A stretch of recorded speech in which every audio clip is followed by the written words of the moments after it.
Which storylines should you be paying attention to? And which players are going to stand out in the Commanders' first preseason game on Friday? Hello everyone and welcome back to the Full Command Show. My name is Grant Mitchell and we are here to talk about everything involving the Washington Commanders. Now the boys just wrapped up their first joint practice against the Patriots yesterday and they've got their first preseason game tomorrow night. Believe that's kicking off at 7:30 p.m. Eastern Time. I will be coming out with a video right after it finishes, giving you my thoughts and reaction to everything that did happen out there on the field. Now, Dan Quinn has already confirmed that the majority of the starters and the really important players, the Jaden Danielses, the Bobby Wagners, the Frankie Louvu's, they will not be on the field. Not too sure if first-round pick Josh Conerly, Trey Amos, who is a projected starter but is still a rookie, not sure if they're going to be out there or not, but we are going to get to look at a bunch of young, exciting players, key position battles, and a whole lot more. So strap in, I'll tell you guys all about what I'm paying attention to going into that game. But before I do, please, if you want to join this community, we are growing super fast. The support has been unreal. Make sure you hit that subscribe button. As we go through here, make sure that you go to the comment section. Let me know your thoughts and everything that I say. And if you want to help me out, hitting the like button does help me out more than anything you could do. So let's go ahead and let's jump into my notes here. And real quick, before I get into this, let me just say that when we have a video like yesterday where I'm reporting on things that I wasn't there for, I wasn't up in Boston and cameras weren't allowed, so I didn't see anything. I wasn't adding my opinion to that video. It was reporting. I saw some people questioning, mostly Patriots fans, but I saw some people questioning, where did you see this from? No, this isn't what happened, etc., etc. I might joke with you, but I'm not going to lie to you. I gathered a lot of reports from Patriots reporters, Commanders reporters, Boston Globe reporters, DC locals, compile them together, and I look for the common trends, and I just pull them out. And sometimes it's going to be things that Patriots fans don't like. Sometimes it's going to be things that the Commanders fans don't like. But at the end of the day, I'm always going to differentiate what is my opinion and what am I just reporting on. So this video is all about my opinion. These are the things that I am going to be watching in this preseason game. And we're going to be all over the place here, but let's just go ahead and start it with the receivers. I want to know how certain players do beating man coverage and making contested catches. Because with this whole Terry McLaurin saga going on, I still firmly believe that he will be playing for the Commanders this year. But while he's not there, and what we've seen in the joint practice and in some training camp sessions before, is that in the condensed field, whether it's close to the goal line or it's a third, fourth, and short, there aren't many valuable receiving options in those situations. Zach Ertz has really stepped up because he can beat his man in man coverage pretty much all the time. There was a quote from a Commanders coach the other day who said his footwork this year is even better than it was last year, somehow at 34 years old. Debo's a great guy. You can find different ways to get him involved. And Jalen Lane has this great speed. But who can you just line up across from a number one cornerback and say, go get open? Who can you throw it to and say, I need you to come down with this ball? There was a pass in yesterday's joint practice. I think it might have been to Jacory Brooks. It was either him or Chris Moore, I feel like, but I think it was Jacory Brooks. And it could have been a touchdown in the back of the end zone, but Brooks didn't very aggressively go get the ball. And I'm not trying to turn this into a Terry McLaurin referenda, but Terry McLaurin would have gone up and caught that ball.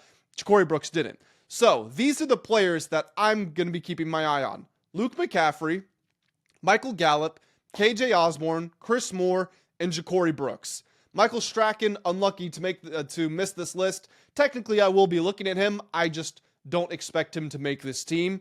But we can throw him in there if you want as well. These are the guys that have a chance to play outside receiver.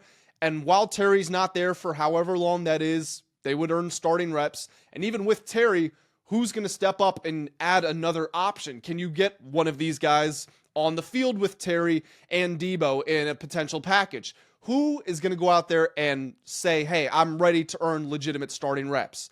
Also, of those players, who is going to be on special teams? First of all, who's just going to get the opportunity? And then who's going to stand out? Coaches will tell you what they think of players who are in contention to make the roster but might potentially miss it, they'll give you an indication of who they're favoring based on who they send out for special teams. So is Chris Moore going to be making tackles down the field? Is Jacory Brooks going to get any reps at punt return? These are all things that we need to pay very close attention to because they can only keep 53 players. I would say 48 to 49 of those spots are written in stone already. So who's going to step up and make those plays to get on the roster? That's one of the big stories to pay attention to. Another one that I'm going to be watching is Jacory Croskey-Merritt. Bill, is he able to dominate in this game? Now, dominate might be a little bit unfair. I would love to see it.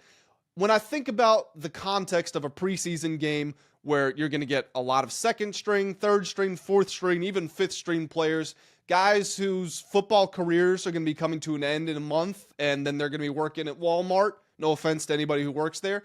I'm just saying they're going to be transitioning career fields.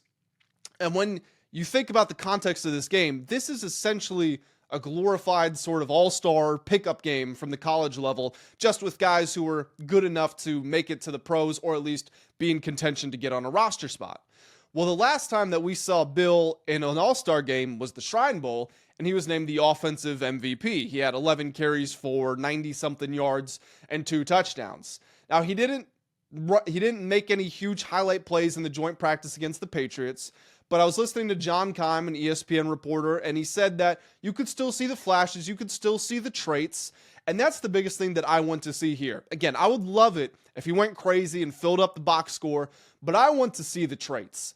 If this is a player who's going to be on the field and might vie to be a starter or at least split carries with Brian Robinson Jr., then you need to see his traits, and he athletically needs to look like a different player than the backups on the other side of the football.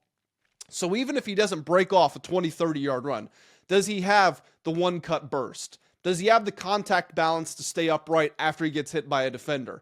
Does he have the vision to find the right holes? If he gets to the right hole and the offensive line is full of backups and it collapses in on him, that's not his fault, but I'm knowing that he did the right thing. So even if the production's not there, I want to see the traits with Bill.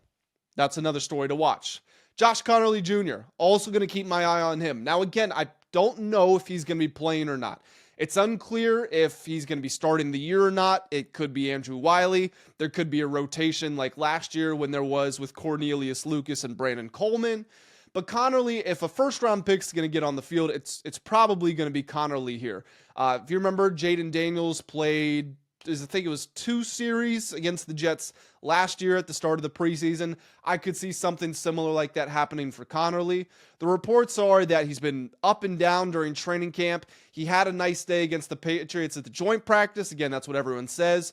But for all the downs and all the ups, they're going to balance each other out. It's a rookie, a 21-year-old who's learning a new position. It's the same thing as Bill, but I guess to a different level. But I just want to see the traits. Don't get beat by a third stringer. How do you communicate while you're out there on the field? How's your technique? Simple things like that.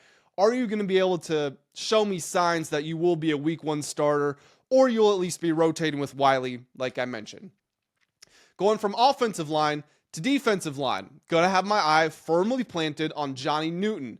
Now again, not positive he will be on the field, but I would really hope that he is, because he's not supposed to be a starter this year. The starting defensive tackles are supposed to be Deron Payne and Javon Kinlaw, so that would make him a backup. He's also a rookie who didn't get to play a second year player, who didn't get to play in the preseason as a rookie last year.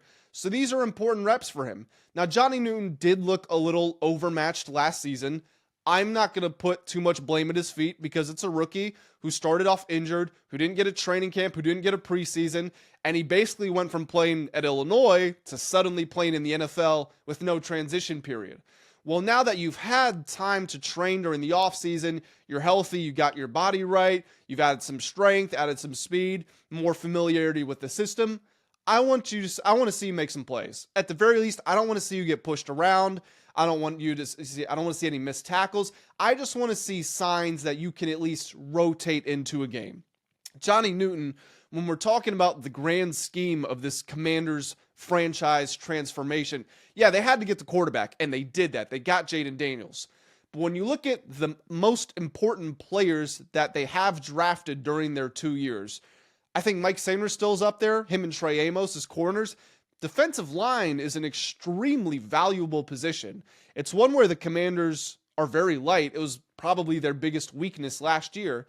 And I would assume Daron Payne is not going to be on this team next year. I could be totally wrong. Maybe they rework a contract and bring him back on a smaller deal. But I'm just going to guess when they signed Javon Kinlaw for 3 years and they drafted Johnny Newton in the second round the year before, they want this job to be his. Daron Payne also taking up a lot of the cap. I think he's got a $26 million cap hit this year. That would be about what Terry McLaurin would have in his new contract, and we're all saying, whoa, we can't pay Terry too much money. Hey, we're giving that to Daron Payne right now.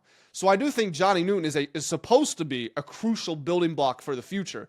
Did he play at a great level last year? No, but this could be the first sign of whether this is his year to take off, or maybe he's not ready yet and he's just going to stay a backup. So Johnny Newton firmly in my line of sight as well. Keeping it on the defense. Young guys here, young athletic guys who the Commanders want to get on the field in a perfect world, but there's no guarantee that they can. Dominique Hampton, Kane Medrano, and Tyler Owens. I would include Jordan McGee in this group, but he didn't travel to New England for the joint practice. He's got an injury. I have a bad feeling he's not going to be available for this preseason game.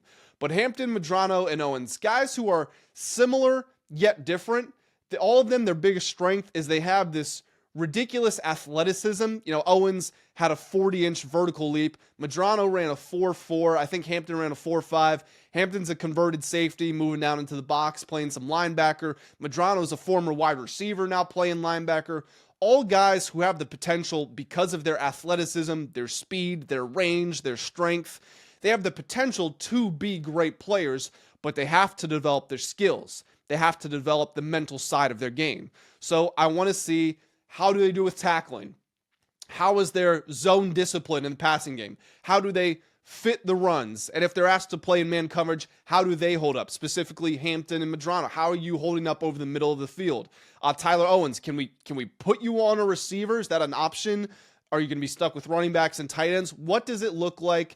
And can the traits, again, the physical traits, can they match with the intelligence side of the game / the technique and skill side of the game?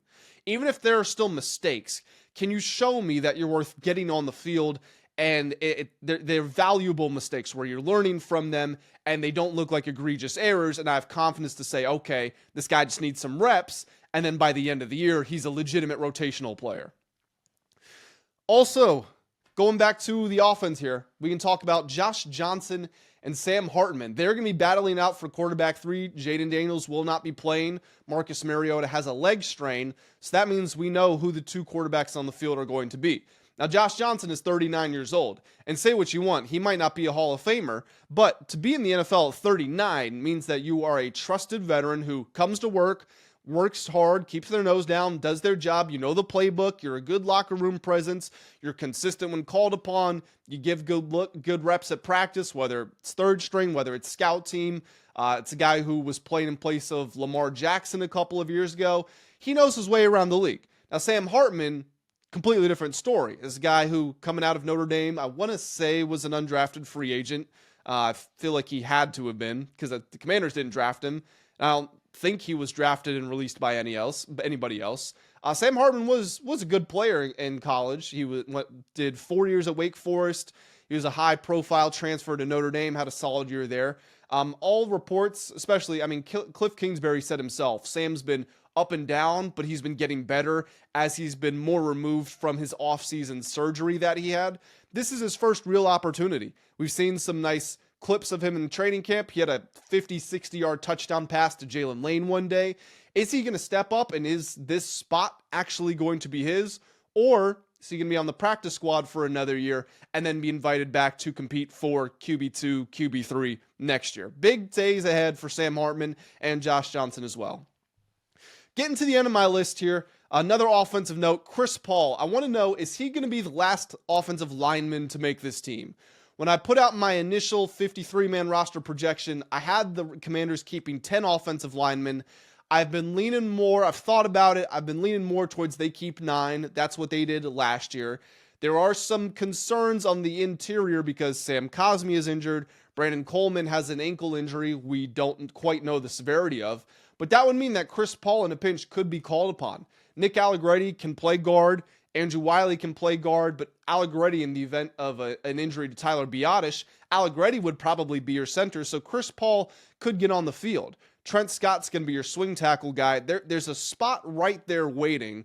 Chris Paul, over this offseason, reportedly has shed some weight, looks a little bit faster, still has heavy hands. So as a veteran, how does he perform? Just something to keep your eye on. I know it's not as exciting as watching the receivers or the running backs or even the quarterbacks, but it's these types of decisions that determine in week 12, week 13, does your roster collapse? If you need to push that emergency button and you need your third, fourth string guard to play, does your roster collapse or are you still solid? So an important matchup or an important situation to watch. And the final note that I have here, I want to see Noah Igbenogany, Carl Viggers, and Robert McDaniel. Now, I included Igbenogany, even though those guys are all cornerbacks, I included Igbenogany for a different reason. Everybody all throughout camp and even at the joint practice yesterday has been singing his praises. In a day yesterday where a lot of the corners disappointed, Sainer still didn't have a good day, Lattimore didn't have a good day, Trey Amos was good, but Noah Igbenogany was a standout, just like he has been all throughout camp. So when you hear the names Amos and Lattimore and Sainer still, and the Commanders also signed Jonathan Jones, it's easy to forget he's there, but he's been playing at a very high level. So I want to see it for myself because I haven't really been at the camps and I wasn't up in Boston. So this is my first time getting to see him and I'm excited.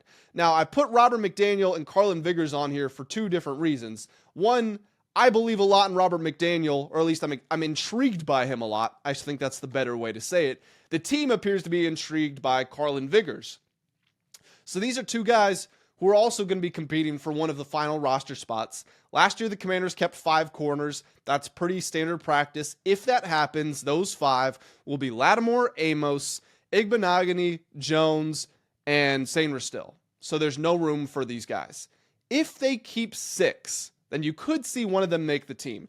Robert McDaniel lined up at defensive end. He lined up at safety. He lined up at corner. He lined up everywhere when he was at Jackson State. I'm still a little fuzzy on if he's going to be playing a nickel role. I would imagine that's where he would be, but we'll see in the preseason game.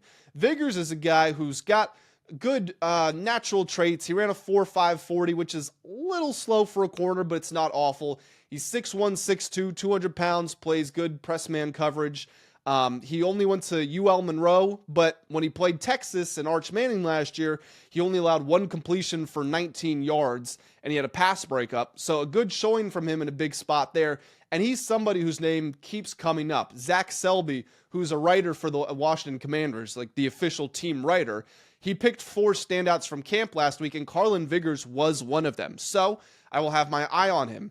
And I believe that just about does it for this list. So guys, please, I'm going to go ahead and get it on out of here. Do me a favor, hit that like button if you enjoyed this. Hit the subscribe button if you want to join the fastest growing community, dare I say, in the Commanders realm. And go to the comment section. Let me know, what do you think of my list? What did I get right? What did I get wrong? Who are you most interested to see in this preseason game? I'll be reading all comments and hopefully responding to all of them as well. So that's going to do it. And as always, I'll catch you in the next one. Have a great day.